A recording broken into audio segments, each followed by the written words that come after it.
remaja dan pelajar-pelajar SMA. Mungkin tanpa kita sadari kita bisa menjadi pelaku bullying. Itu berasal dari kata bahasa Inggris. Jadi biasanya bullying itu terjadi dari orang yang memiliki kekuatan, baik itu kekuatan secara fisik ataupun kekuatan secara materi terhadap orang yang lemah. Maupun di luar sekolah. Tetapi setiap aku di sekolah, aku selalu mendapatkan dukungan sekolah. Teman-teman di sekolahku selalu menghubungi diriku, memanggil dengan sebutan Satria Baju Hitam karena baju keras dan buku hitam. Mereka selalu menghinaku dengan kata anak yang bodoh, hitam, dan miskin. Terkadang aku tidak peduli perlindungan dari mereka. Hanya aku selalu berpikir, mereka menghina aku sebagai anak yang tidak mampu. Hidupku sungguh tidak berguna. Dengan bullying atau tindak kekerasan di sekolah, di madrasah, atau bahkan mungkin di sekitar kita pun ada. Karena bullying itu tidak hanya pukulan, tidak hanya kekerasan, tapi bullying juga bisa bersifat verbal. Sekarang kita bagi kelompok, jadi kelompok 1, 2, dan 3. Silakan berkumpul dengan kelompok masing-masing. Tugasnya saja kalian kira-kira ada nggak bullying di sekitar kita, sama kira-kira penyebab dan solusi yang kalian tawarkan seperti apa? Pastikan dibacain di depan kelas. Dari aku, bukan dari kamu, dibacain sama aku di depan kelas. Jadi ini dibacain gitu gini. Jadi kayak panas ya karunya, ya kan karunya bisa.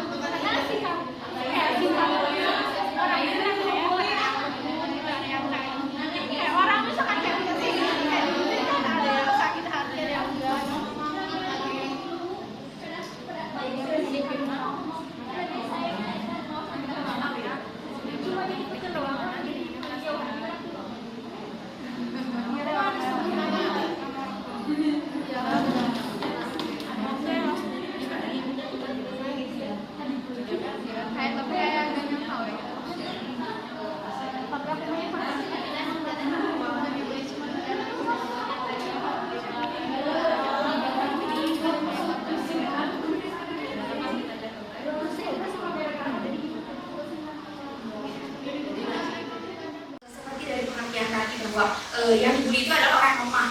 Dia nggak bisa speak up, dia nggak bisa membicarakan apa yang semestinya hak dan yang dia dapati. Terus yang kedua adanya kekurangan dari program tersebut. Terus yang ketiga dari lingkungan kita melihat mungkin dari moral yang semakin berkembangnya zaman, moral lingkungan pertemanan itu semakin berkurang.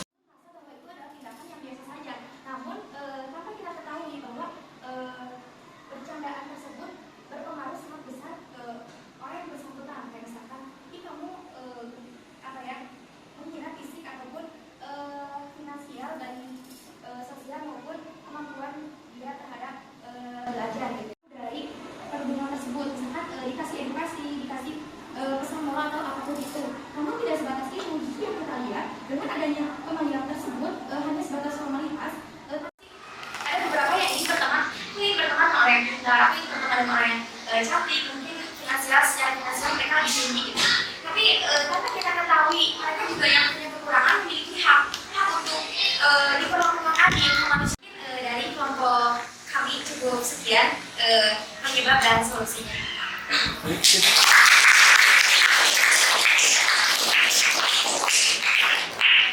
Isinya bagus ya. Nah, sekarang ada yang mau masih komentar atau masih tanggapan? Atau masih apresiasi mungkin? Salah satu kenapa terlalu banyak bullying itu salah satu karena kita sulit untuk apresiasi teman kita ya bisa mempresentasikan, bisa kemudian kita semua karena kalian juga nanti akan merasakan hal tersebut dan harus bisa gitu ya. Itu adalah mengenai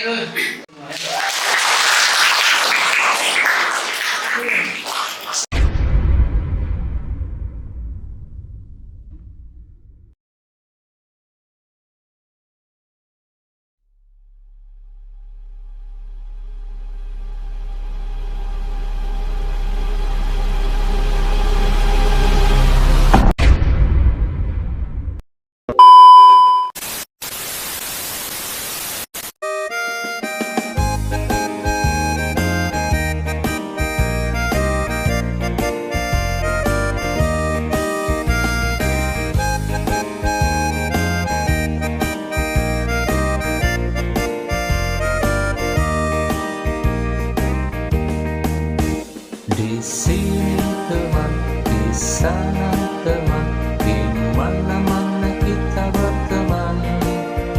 Tak ada musuh, tak ada lawan, semuanya saling menyayangi. Tidak ejek-ejekan, tidak pukul-pukulan, saling tolong dan sayang dengan teman. Tidak ejek-ejekan, tidak pukul-pukulan, saling tolong dan sayang dengan teman.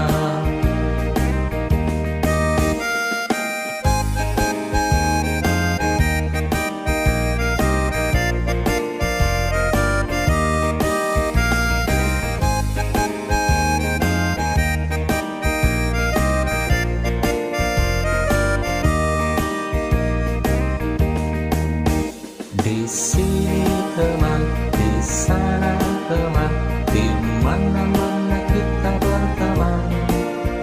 Tak ada musuh, tak ada lawan, semuanya saling menyayangi. Tidak ejek-ejekan, tidak pukul-pukulan, saling tolong dan sayang dengan teman. Tidak ejek-ejekan, tidak pukul-pukulan, saling tolong dan sayang dengan teman. Teman-teman, pembulian itu sangat dilarang. Maka dari itu, jangan nyakiti teman kalian, sayangi diri kalian. Stop bullying, say no to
diambil kesimpulan, diambil apa ya, diambil apa sih ibrahnya kayak kita pernah ngerasain dibully, makanya mungkin next time ke depannya jangan sampai kita yang jadi pembuli itu, karena jangan berawal dari latar belakang kita yang pernah dibully kita ingin merasakan jadi pembuli gitu, karena kita tahu rasa sakitnya, kita tahu rasa capeknya, tahu rasa keselnya. Jangan sampai kita tuh bikin orang merasain apa yang kita rasain. Jadi stop cukup sampai kita aja, jangan sampai orang lain merasakan ya. Berarti harus dari kita ya yang memutus selama ini pembuli ya, harus dari kita dulu yang peka terhadap hal ini, lebih ke merangkul teman atau enggak lebih jadi pendengar, setidaknya jadi pendengar yang baik buat cerita orang-orang. Mungkin sekian yang